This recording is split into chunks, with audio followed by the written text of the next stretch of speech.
Media 24 has been in the news quite a lot recently. Some good, some bad news. They've been implicated in a circulation scandal. They have audited it. They've come out. They've come clean. And they have retrenched now. Well, they've fired 9 people. They've also been in the news for some other reasons, particularly the sale of their so-called infrastructure-related businesses, the likes of CompuTicket, the likes of Educor. And Hein joins us now. He is the CEO at Media 24.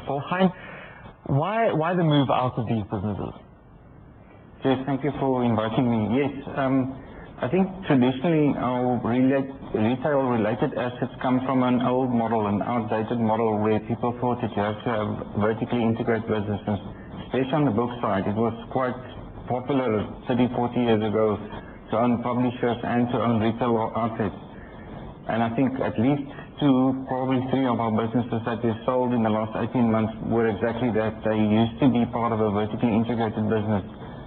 As our economy opened up, we had a lot more publishers, a lot more competition, and in fact we found over time that the link between, say, the publishing segment and the retail segment in book has been diluted all along, and there really isn't a good, strong argument for vertical integration. That's the one reason. Could we expect other sales as well in the rest of your book-selling businesses? Jeff, I think we're done now. We purposely set out 2 years ago to exit specifically this heavy infrastructure businesses. I do think it's healthy for any company to review all their portfolios from time to time. So, we will review other bits of the business as we go forward, but there's nothing on the block now. I think we've done what we set out to do. What are the other reasons behind the sale? Let's be quite honest, I don't think we're such good retailers. All of those businesses at one stage in their life suffered some setbacks, and every time that happens in our group, we battle to understand and get to grips with the problem because we didn't have retail expertise surrounding an isolated unit.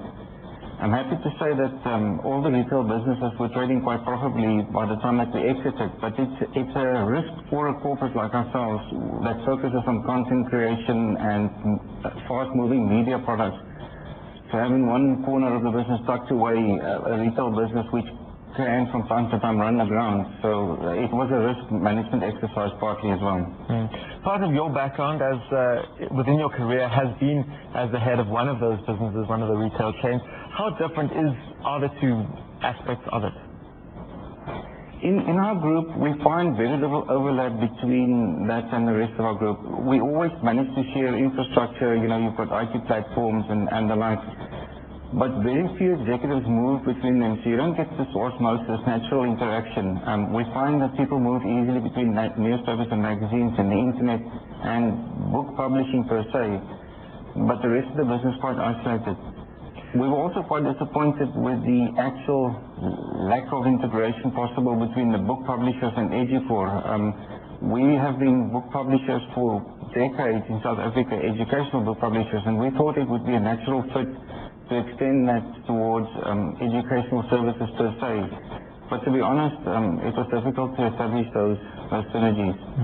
You're getting out of the Damlin chain and Lyceum College. You're keeping the Mill Park Business School, though. What's the reasoning behind that? Jeff, I think in one of the press releases we did say that business is subject to a separate transaction, which the timing will not necessarily coincide with the transaction of the main Educor body. So yes, the idea is to exit from that as well. Looking at your 2000 annual report, you talked a lot about the synergies that could be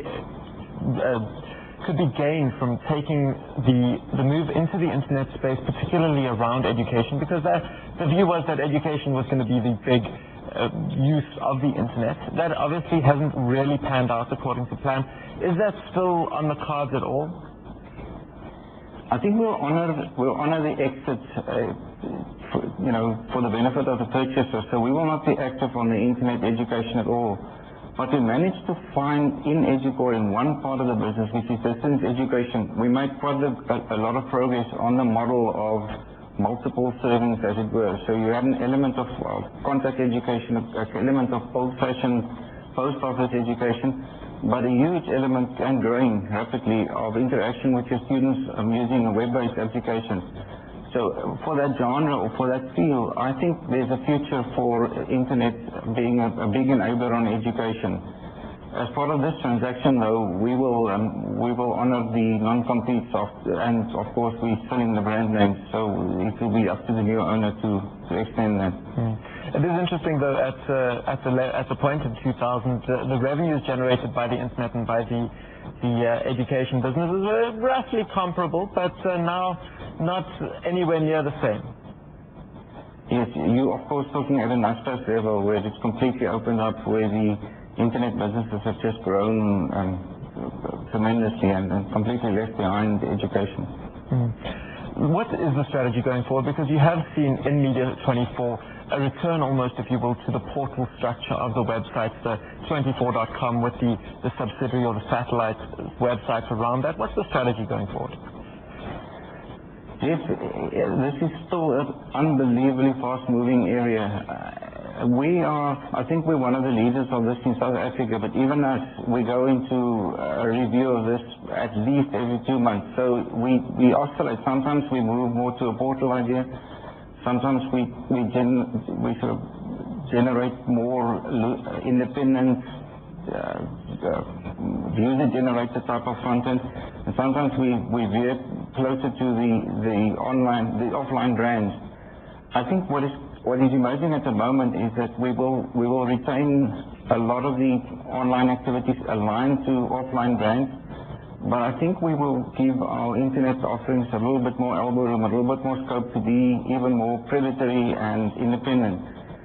Maybe a mistake we've made in the last few years was to try all the time and align our internet efforts to our offline media products, and in the process I'm sure we held back our online businesses, but we're going to give them a little bit more wings going forward.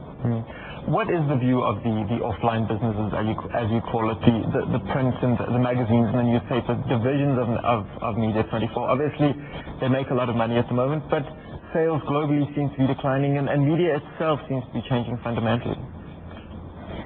One of the big threats or challenges for print media internationally is getting to grips with the internet in two ways. One is whether you can, or to what extent you can actually migrate an offline print brand and convert it to a sexy internet brand.